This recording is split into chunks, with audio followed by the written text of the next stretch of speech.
Now, for those of you who want to answer that question with Jericho, Jericho's going to be the man that they build the whole roster around. Jericho's that guy. He's a legend. He's the man.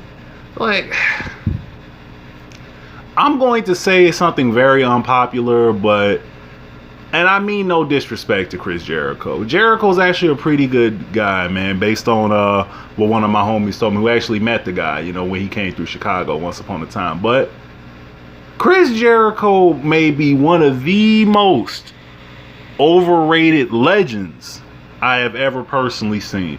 That's not saying Jericho's garbage. No, Jericho, from a talent standpoint, is amazing. Mind-blowing. But with the amount of juice that the internet gives this man, they overrate the hell out of him. Now, Jericho doesn't ask for this shit. That man doesn't ask for all this fanfare and all that. No.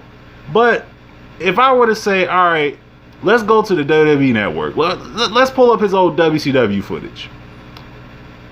What's the most memorable promo that he did?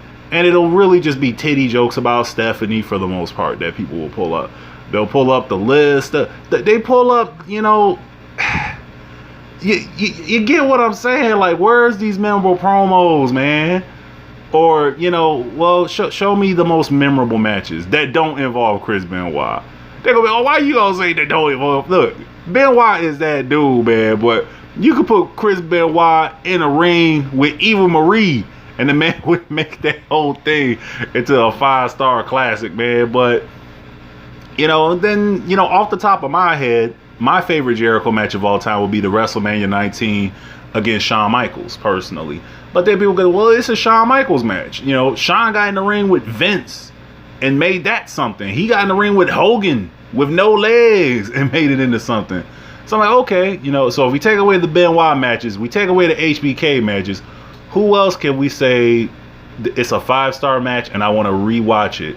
I can at least once a month go back and rewatch it. I could watch it the same way I watch Rock versus Hogan, or Punk versus Cena, or even Punk versus Hardy, or even if we go way back to, people always bring up, Steamboat versus Randy Savage, or even Hogan versus Warrior. It's just, I'm not trying to be disrespectful to the man, but it's like, in my personal opinion, I think people more so fell in love with the rebel energy that they get from Jericho, not his actual skill. People appreciate his actual skill. His skills alone and everything he does from a talent standpoint, yeah, he's a legendary performer. Will go down as a legend regardless of what anyone's opinion is.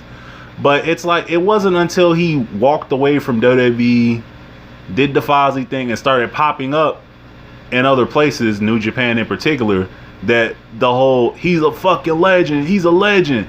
It wasn't really until then that the noise of, he's the greatest, he's the greatest. It wasn't until then that the noise for that really started. At least to me, I think people more so like the energy of Jericho. Like, if Jericho would have walked away from New Japan, came back to WWE, actually, if he would have never left WWE, if he would have stayed in WWE, at what point in time that he was in WWE that we went, yo, Jericho's the man. He's better than everyone on that entire roster. And some will say, well, look at the roster he was around. Rock, Austin, Taker, Angle, Triple H, it was a pretty damn stacked roster, man. It was the Golden State Warriors for the most part. So, yeah. But it's like, was Chris Jericho ever Stephen Curry? Or Kevin Durant? Or even Klay Thompson? Because, people think of that era and they immediately point to, well, Rock, Austin are the first two that pop into everybody's head. You got Taker there. And you got Angle. Then you got Triple H. And then, then that's usually, people slate Jericho like within the top 6 to 10 of that era. But then it's like, well, if you're going to put Jericho in there, a lot of people will throw Rob Van Dam's name out there too. It's like, it was so much talent in that era that it's like, man. But at any point during that era did people say Jericho's the man, Jericho's better than The Rock, Jericho's better than Stone Cold. Jericho's better than the Undertaker. At what point did people look at Chris Jericho as he's the top of the mountain, he's peerless? At what point did people say Jericho is what Sasha Banks is right now? Or arguably, some people will say what Charlotte Flair is right now.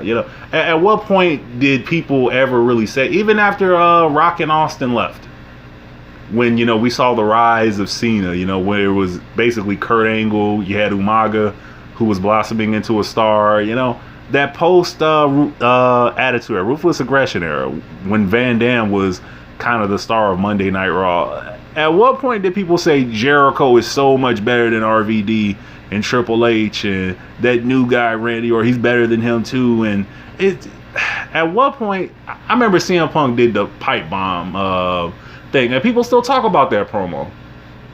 The Rock did the promo where he made fun of Perry Saturn being cross-eyed, or the Cookie Puss, the Rudy Poo, and Austin, the Jake the Snake 316. It's promos that get talked about and people still go back and rewatch them. The Macho Man Randy Savage promos. Which promo has Chris Jericho cut that people will still turn on and really rewatch? People go, well, Wrestling Academy, people study this promo. I'm talking about a casual fan. I don't have to bring up, the Rock Wrestling Academy. No, I go, no. As a fan and a spectator, who do people want to see routinely? People will probably, when you talk about the greatest of all time, as far as memorable matches, memorable promos, and having that it factor that got people to want to watch wrestling and made it so dope, you can make a case that CM Punk should be ranked higher. Like I said, it's just an unpopular opinion. You can make a case that Jeff Hardy should be ranked higher.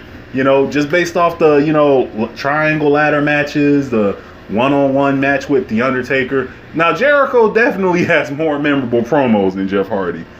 But as far as replay value of everything from a legacy standpoint, would I much rather, rewatch, Jeff Hardy's, Swanton Bombs, or what I guess it's a taste tester thing, but to me, at times, the internet has overrated Chris Jericho. So when I ask that question of who's going to be the guy that they build around, because this isn't going to be, McDonald's, meal where you just, AEW, and then within a minute to a month, it becomes this big powerhouse. Even WCW needed years and years of, under the table, I want to say cloak and dagger, drug deals. They had to do so much to even get on par to get, into the stratosphere that WWE was, and knocked them off that perch.